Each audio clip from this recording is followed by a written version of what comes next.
चलिए first condition का मतलब क्या होता है कि आज हम लोग पढ़ेंगे कंडीशन में यूज ऑफ स्पेशल टेंस का। कंडीशन क्या होता है? कंडीशन का मतलब होता है शर्त। अगर सेंटेंस में क्या रहे, इफ रहे, व्हेन रहे, या व्हेनेवर रहे, या टिल रहे, या अनटिल रहे, या अनलेस रहे, या एज सुन एज रहे, या इनकेस रहे, तो इनके साथ हमेशा सिंपल प्रेजेंट टेंस का प्रयोग होगा। और इसके बाद जो हमारा दूसरा सेंटेंस होगा वो सिंपल फ्यूचर टेंस में होगा।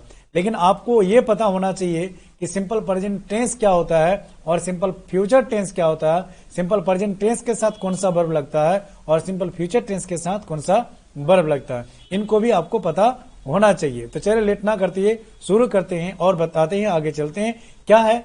आप इसको ध्यान से देखना, और अक्सर एग्जाम में पूछा जाता है, ये VVI है, आप इस चीज को याद कर ले और इसको दोबारा से दोबारा फिर से देख ले और आप कॉपी और पेन लेके बैठ जाइए ताकि आपको सही से याद हो जाए। क्योंकि 100% इनमें से आपको एक क्वेश्चन पूछना है आपके 12th वाले बोर्ड एग्जाम में और AMU वाले एग्जाम में, या तो आपका किसी भी कॉम्पिटिटिव एग्जाम में, और कहीं भी आप इंटरव्यू वगैरह में भी जाते हैं तो सबसे पहली बात इस तरह के सेंटेंस को पूछा जाता है आपको जांचने के लिए कि आपका ग्रामर क्या है और आप कितना ग्रामर में जानते हैं।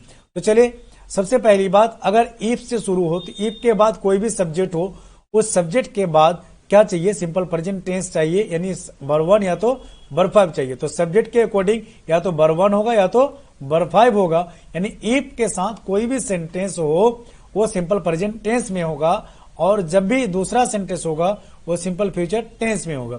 If he comes I will help him, अगर वह आएगा तो मैं उसे मदद करूंगा। इस बात को आप समझिए कि यहाँ जो विल है, विल आपका एग्जाम में नहीं रहेगा और खाली जगह रखेगा और ऑप्शन में दे देगा विल, वुड, शुड, कुड, इस तरह से दे दिया जाएगा। या तो फिर आपका पूछा जाएगा यहाँ पर कम्स को खाली जगह रख देगा कम्स की जगह, और वहां पर कम, केम, कम्स और कमिंग दे देगा। इस तरह से आपको ऑब्जेक्टिव में पूछा जाएगा। तो चलिए बात करते हैं और एग्जांपल लेते हैं। जैसे if you will come I will help him, ये सेंटेंस आपका क्या हो गया? गलत हो गया। बोला गलत क्यों? क्योंकि इफ के बाद जो है ये सिंपल फ्यूचर टेंस में है, that is called simple future में, यानी सेल या विल का प्रयोग किए तो सेल विल का प्रयोग यहाँ पर नहीं होगा। अगर इसको रिमूव करते हैं तभी यह सेंटेंस सही होगा, लेकिन आई विल हेल्प हिम यहाँ पर सेंटेंस ये सही है, तो यहाँ सेंटेंस आपका क्या हो गया? गलत हो गया। इस तरह सेंटेंस को अब बनाएंगे। चलिए नेक्स्ट एग्जांपल और भी लेते हैं। हमारा नेक्स्ट एग्जांपल है if he does not come I will not help him, यानी ये आपका इफ के साथ वाला सेंटेंस पॉजिटिव भी हो सकता है, नेगेटिव भी हो सकता है, लेकिन सिंपल प्रेजेंट टेंस में ही होगा, सिंपल फ्यूचर टेंस में नहीं होगा। और हमारा जो नेक्स्ट सेंटेंस होगा वो सिंपल फ्यूचर टेंस में होगा, और नेगेटिव भी हो सकता है, पॉजिटिव भी हो सकता है। इफ आपका पॉजिटिव वर्ड है, नेगेटिव वर्ड नहीं है। अब बात करते हैं नेक्स्ट एग्जांपल की ओर। नेक्स्ट एग्जांपल है when you play cricket I shall come here, जब तुम क्रिकेट खेलोगे मैं यहाँ आऊंगा। इस तरह से आपका यहाँ सब्जेक्ट के बाद क्या है? सेल है, और ये सेल कौन सा टेंस का है? सिंपल फ्यूचर टेंस का है। और आपका व्हेन क्या है? आपका एक कंडीशन वाले, जब तुम आओगे, जब तुम क्रिकेट खेलोगे तब मैं आऊंगा। इस तरह से सेंटेंस को बनाते हैं। तो चलिए और भी एक एग्जाम्पल लेते हैं ताकि आपको ज्यादा से ज्यादा समझ में आए। अब बात करते हैं अनलेस से। अनलेस से अगर कोई सेंटेंस बनाते हैं तो अनलेस के साथ नेगेटिव वर्ड का प्रयोग नहीं होगा। बोले क्यों?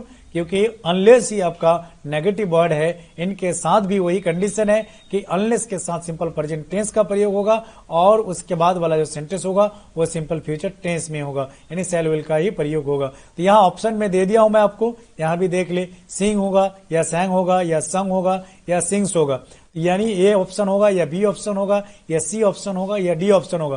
तो आपको पता है कि सिम अनलेस है, और अनलेस के बाद सब्जेक्ट ही है, ही आपका क्या है? थर्ड पर्सन है, तो उनके साथ क्या चाहिए? वर्ब 5 चाहिए, तो ऑप्शन नंबर हमारा डी होगा। अगर यहाँ पर आई होता तो यहाँ पर क्या होता? ए नंबर होता, ए ऑप्शन होता। इस तरह से सेंटेंस को आप बनाएंगे। चलिए हम नेक्स्ट एग्जाम्पल की ओर बढ़ते हैं। नेक्स्ट एग्जाम्पल में है क्या? अनलेस ही सिंग्स आई, यहां देखिए, या तो इस जगह खाली रखेगा या तो इस जगह सब्जेक्ट के बाद खाली रखेगा, दोनों तरह से आपको पूछा जा सकता है। तो आपको यह पता होना चाहिए कि ये प्रेजेंट टेंस में है, तो यहां पर क्या होगा? विल का प्रयोग होगा। यहाँ सेल ऑप्शन में नहीं है, अगर सेल ऑप्शन में होता तो सेल यहाँ प्रयोग होता। चलिए अब बात करते हैं नेक्स्ट एग्जाम्पल की ओर। हमारा नेक्स्ट एग्जाम्पल है अनलेस ही कॉल, तो यहां पर क्या होगा? Unless he does not call, इसलिए क्योंकि यहाँ ही है और ही के साथ क्या होगा, डज नॉट होगा। डज नॉट का प्रयोग किया जाता है, कैन नॉट का प्रयोग होगा नहीं, डिड नॉट का प्रयोग होगा नहीं, नन ऑफ दिस का भी ऑप्शन होगा नहीं। आपका ऑप्शन नंबर क्या होगा, ये होगा, क्योंकि यहाँ सिंगुलर नंबर थर्ड पर्सन है, इसके साथ डज का प्रयोग किया जाता है। तो यहाँ पर क्या यूज करेंगे, डज ही यूज करेंगे। और आई होता तो यहाँ आई डू नॉट यूज करते, ही है इसीलिए डज नॉट यूज कर रहे हैं। और अनलेस के साथ आप जब भी सेंटेंस को बनाओगे तो ये डज नॉट का प्रयोग नहीं होगा। इसका मतलब यहां से लेकर सारा आपका क्या हो गया, गलत हो गया। तो ऑप्शन नंबर क्या होगा आपका, नन ऑफ दिस होगा, क्योंकि अनलेस के साथ डज नॉट का प्रयोग नहीं होगा, डिड नॉट का प्रयोग नहीं होगा, कैन नॉट का प्रयोग नहीं होगा। इसी तरह से आप सेंटेंस को समझेंगे। अनलेस के साथ नेगेटिव वर्ड का प्रयोग नहीं होगा, क्योंकि अनलेस ही खुद आपका क्या नेगेटिव है। Thanks for watching this video, like share and comment.